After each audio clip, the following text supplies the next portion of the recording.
Sveiki, aš Dagnė Beržaitė, slavistikos katedros docentė. Šiandien noriu Jums pristatyti mūsų magistrantūros programą, rusistikos programą, kuri susideda iš 3 dalių – rusų literatūra, lingvistika ir kultūra. Kodėl Vilniaus universitete reikalinga tokia programa, apie tai jau pasakojo mano kolegos. Ir kas dar nematė, siūlau pasižiūrėti jų interviu su slavistikos katedros vedėju docentu Pavelu Lavrincu ir docentė Jelena Konickaja. Na, o apie mūsų programą, aš manau, labai detaliai nepasakosiu, norėčiau trumpai pakalbėti apie jos literatūrinę dalį, kadangi pati dėstau rusų literatūrą. Ir, tuo pačiu papasakoti arba pasampratauti, kodėl mums Lietuvoje vis tik yra būtinos rusų literatūros, kaip ir rusų lingvistikos, rusų kultūros studijos. Pradėsiu turbūt nuo tokių pavyzdžių, kai prasidėjo visi šitie baisūs įvykiai, kai prasidėjo karas, kai Rusija pradėjo bombarduoti Ukrainą, visi mes žinome visame pasaulyje pradėta kalbėti apie, atsirado ta cancelingo politika, apie rusų kultūros, viso to, kas susijęs su Rusija atmetimą. Taip jau klostosi, kad ten, kur mes kažką atmetame, ko kažko nepriimame, ta vieta, jinai tuščia nelieka. Jos erdvę užima nežinojimas, o priešingai diletantizmas, nežinojimas.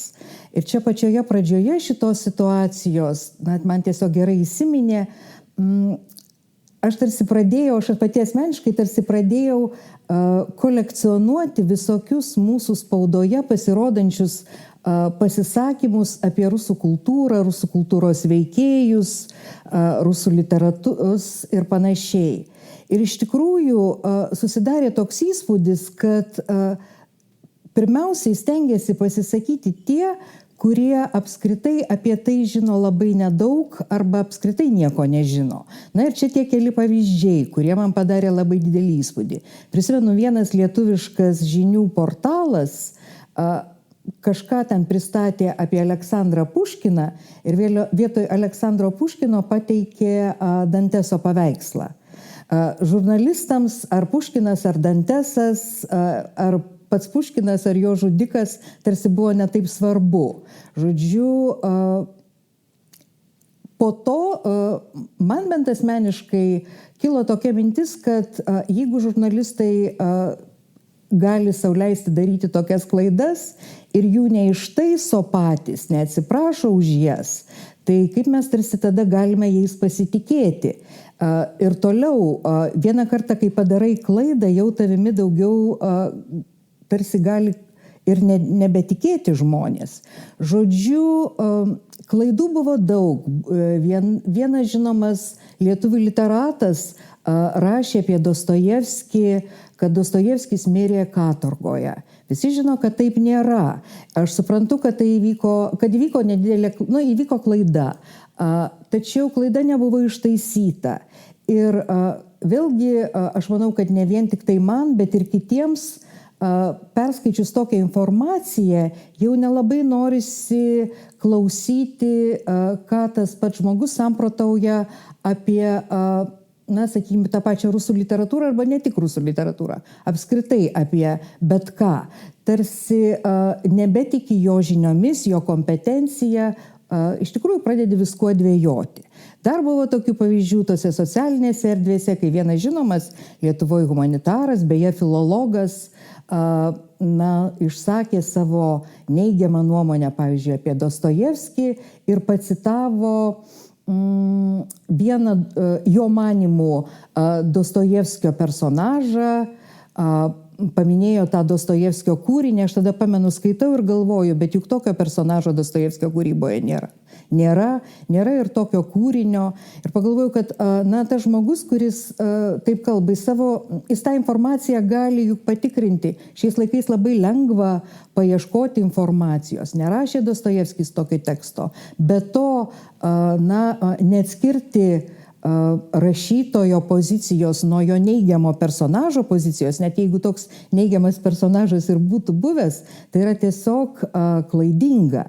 Žodžiu, rusų literatūros studijos, kaip apskritai literatūros studijos yra reikalingos vien tam, kad visada būtų specialistų gebančių atskirti, kas sako tiesą, kas supranta esmę, kas nesupranta, kas žino kažką apytikriai. Žodžiu, mūsų studijos kaip tik ir siūlo žmonėms susipažinti su rusų kultūra, rusų literatūra šiek tiek iš arčiau, nes netgi ir toksiški dalykai, jie gali ir privalo būti, jau kažkam ta kultūra atrodo toksiška, gali ir privalo būti studijuojami, tyrinėjami.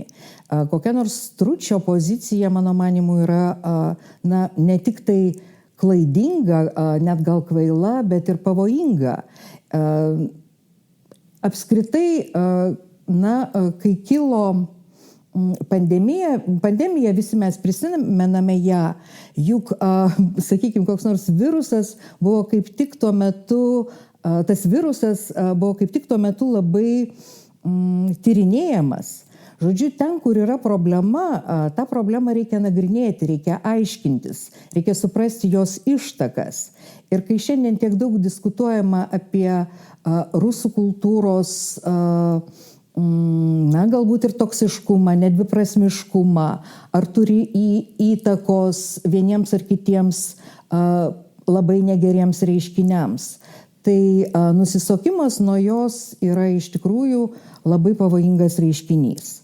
O mūsų programoje, ką mes dėstome, kaip jau minėjo mano kolegos anksčiau, mūsų programa susideda iš kelių dalykų, jis subalansuota, ten yra ir lingvistika, ir literatūrologija, ir kultūrologija. Literatūros dalykai, tai visų pirma literatūros metodologija, kursas, kuriame pasakojama, kaip gali būti skaitomi tekstai, pristatomi įvairūs teksto analizės būdai. Yra kursas apie šiuolaikinę rusų literatūrą, apie rusų literatūros aktualijas. Aš manau, jis ypatingai aktualus šiuo metu. Yra kursai apie rusų eilėdarą, apie, dabar galvoju, aš, pavyzdžiui, apie rusų literatūros kritiką. Aš asmeniškai vedu kursą apie rusų romano kanoną. Ką norėčiau pasakyti apie tą kanoną? Visi žino, kad kanonas tai ne koks nors panteonas, jis iš akmens neiškaltas. Ir kanoną formuoja laikmetis, formuoja kontekstas. Šiaip jau literatūrinio pats tekstas, jis realizuojasi, jo galutinė prasmė atsiranda skaitytojo sąmonėje. Ir mes kartu su studentais bandome sudėlioti tą kanoną, kuris mums atrodo kaip tik aktualus šiuo metu. O iš tikrųjų tas kanonas labai smarkiai kinta. Čia dabar kaip tik atėjo į galvą tokia mintis, kad pavyzdžiui 19 amžiuje, 20 amžiuje niekas Dostojevskio romano Netutė Nezvanova nebūtų perskaitęs LGTB kontekste. Kai šiandien šitas romanas matomas kaip tik būtent šiame kontekste. Vėlgi, ką turėjo galvoje rašytojas, čia jau visiškai kitas dalykas. Rašytoją mes galime ir pamiršti. Mums, skaitytojams, yra svarbu, kaip mes suprantame vieną ar kitą kūrinį, kokiu būdu mes jį perskaitome. Žodžiu, literatūros studijos mums yra būtimos ne tik tai siekiant suprasti, kaip formavosi ta rusų literatūra, kas ją paskatino tapti tokia, o ne kitokia, kas mums leidžia matyti vienus ar kitus dalykus joje. Bet literatūros studijos yra dar mums reikalingos ir dėl to, kad mes plečiame savo pažinimo, savo kūrybinės galimybės. Rusų literatūra jau vienaip ar kitaip yra įrašyta į pasaulio literatūros kontekstą ir jos nežinojimas mums tarsi neleidžia susipažinti su tuo kontekstu. Aš puikiai suprantu, kad galbūt ne visi šiuo metu norėtų gilintis į tą literatūrą, bet visada bus tokių žmonių, kuriems tai bus įdomu, vien tik tai kaip vienas iš labai tokių svarbių pažinimo aspektų. Dabar dar ką galvoju, kas man atrodo galėtų būti svarbu. Galime mes, pavyzdžiui, neskaityti Dostojevskio. Turbūt pasaulis nesugrius, jau kažkas jo nebus perskaitęs. Galime jo neskaityti, galvodami apie tai, kad štai Dostojevskio Raskolnikovas nuėjo nužudė ten tą senę palūkininkę ir mes užsikrėsime tomis idėjomis ir galbūt pradėsime galvoti, kad tame nėra nieko blogo. Tai ką galėčiau pasakyti? Aš manau, kad literatūra, jinai niekada negali būti kenksminga. Priešingai, literatūra atveria įvairius akiračius ir tas, kuris perskaitęs Nusikaltimą ir bausmę, supras tą tekstą kaip kvietimą žudyti, tai tas greičiausiai tame tekste nieko nesuprato. Ir dar toks pavyzdys, štai toks pavyzdys ateina į galvą, tai pavyzdys iš Dostojevskio brolių Karamazovų. Smerdekovas, beje, vienas nemaloniausių Dostojevskio personažų. Smerdekovas prisiklausė protingų Ivano Karamazovo kalbų ir realizavo tam tikrą dalį Ivano Karamazovo idėjų.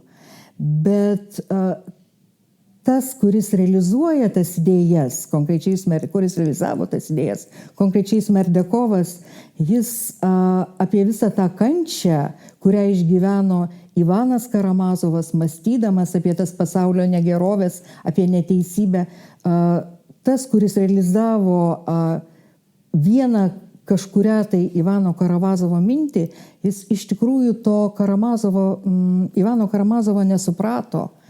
Ir, reikia turėti galvoje, kad apie daugelį dalykų, kurie vyksta šiandien, rusų literatūra yra jau mus perspėjusi. Ir šiandieninis kontekstas be žinojimo, kaip formavosi tam tikras mąstymo būdas, kodėl apie tai buvo rašoma, jis yra nesuprantamas. Pasikartosiu, norint išspręsti problemas, jas pirmiausia reikia pažinti, reikia susipažinti su jomis. Turbūt viskas, ką dabar norėčiau pasakyti. Я Дагния Боржития, доцент кафедры славистики Вильнюсского университета. Я хочу представить нашу программу магистратуры «Русистика». Если вы слушали выступления моих коллег, доцента Лавринца, доцента Каницкой, то вы, наверное, знаете о том, что наша программа состоит из 3 частей. Студенты, которые обучаются на этой программе, изучают и литературу, и лингвистику, и русскую культуру. Я бы хотела сказать, напомнить многим, а может быть, кого-то попытаться убедить, что вообще получение образования — это одно из самых лучших дел в жизни человека. Совсем недавно наши выпускники, бакалавры, магистры, закончившие, кстати, тоже русистику, защищали свои дипломные работы.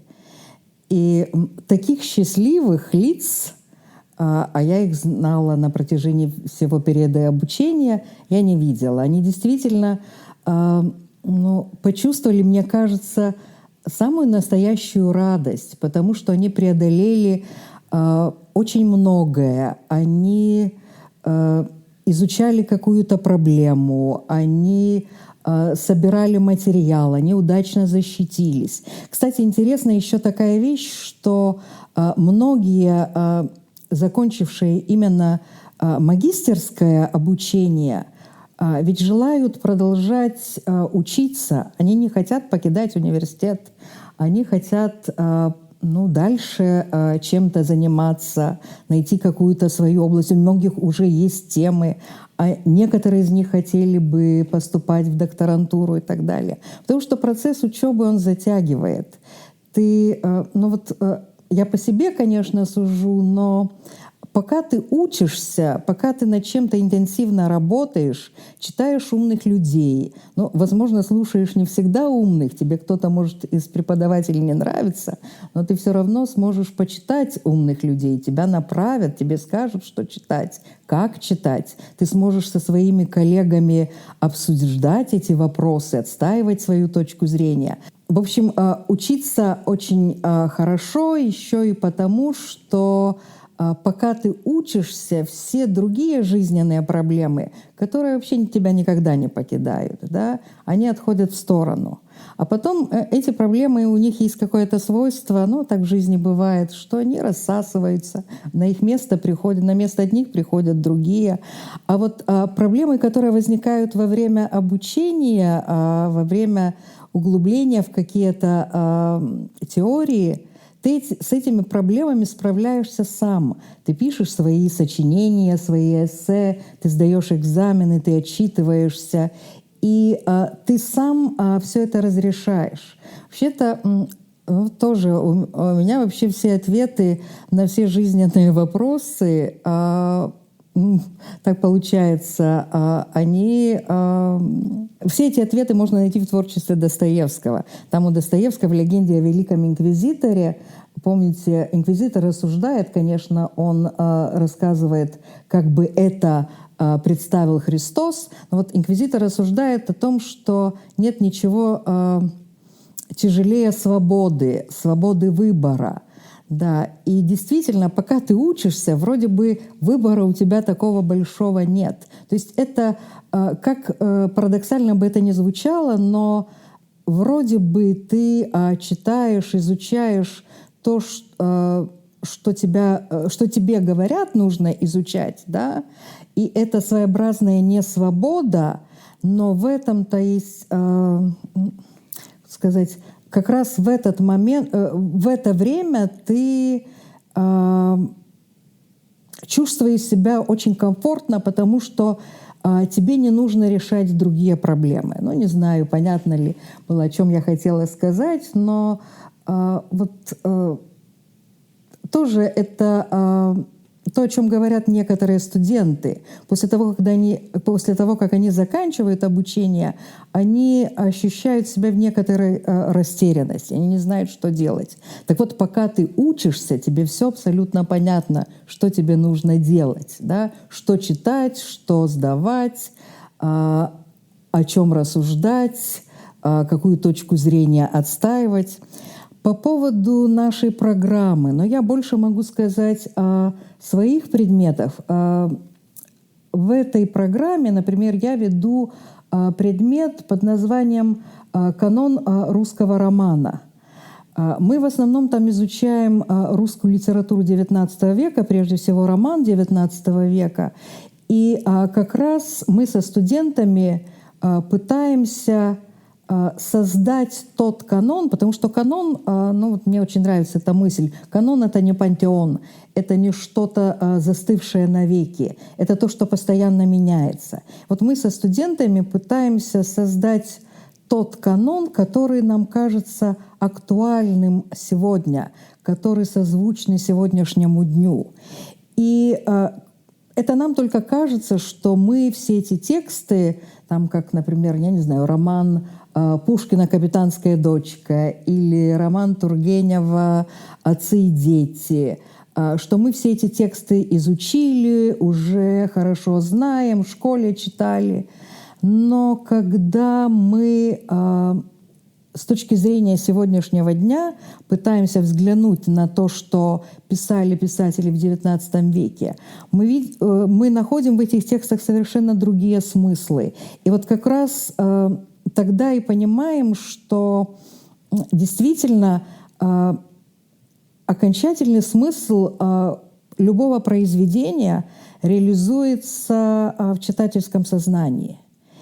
И если читатель, там, скажем, XIX века на некоторые вещи не обращал внимания, то сегодня они нам кажутся очевидными. И, например, то, что было актуальным в XIX веке, сегодня кажется совсем незначимым. Но изучение русской литературы, русского романа — это и изучение той же самой русской ментальности, это понимание того, как сложилась та или иная ситуация. Вообще, если ситуация нас не устраивает, то не нужно бояться попробовать понять, почему то или иное явление нас не устраивает. Если мы пытаемся что-то побороть, то нам нужно знать, как это явление, которое нам не нравится, возникло. Прятаться в песок — это засовывать голову в песок — это глупо и опасно. Нужно понимать, откуда, как все рождается. Тоже примеры из творчества Достоевского, они постоянно у меня в голове. Кто-то прочитал роман «Преступление и наказание» и решил, что и он имеет право идти убивать. Но разве писатель отвечает за это, если его читатель не понял его произведения? Да? При том, что Достоевский подобную ситуацию, конечно, более широко, но все же описал в другом своем романе. Например, в «Братьях Карамазовых» есть такой отвратительный персонаж Смердяков.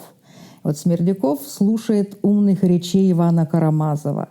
Иван Карамазов страдает, он не может понять, почему мир такой несправедлив.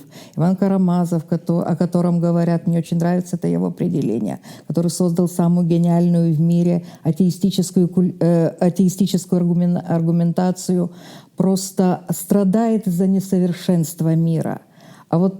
Его собеседник, хотя вряд ли Смердякова можно назвать собеседником Ивана Карамазова, просто слушает и до конца, конечно, он Ивана Карамазова не понимает, но он приспосабливает некоторые идеи Ивана Карамазова к своим желаниям, к своим потребностям. Да? Помним, что у Смердякова была единственная мечта — это иметь трактир в Москве. И он ради осуществления этой мечты идет на страшные преступления. Но ему кажется, что умный человек ему дал возможность реализовать эту идею. То есть вообще текст, он только текст. В тексте мы находим то, что нужно для нас по каким-то причинам сейчас. Нам нужно. Художники, они позволяют нам понять, как вообще работает человеческий мозг,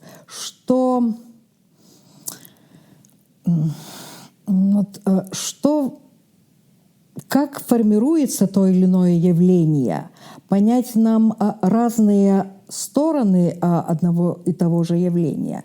Вообще чтение, углубленное чтение литературы — это то, что прежде всего развивает нас самих и позволяет нам понять других.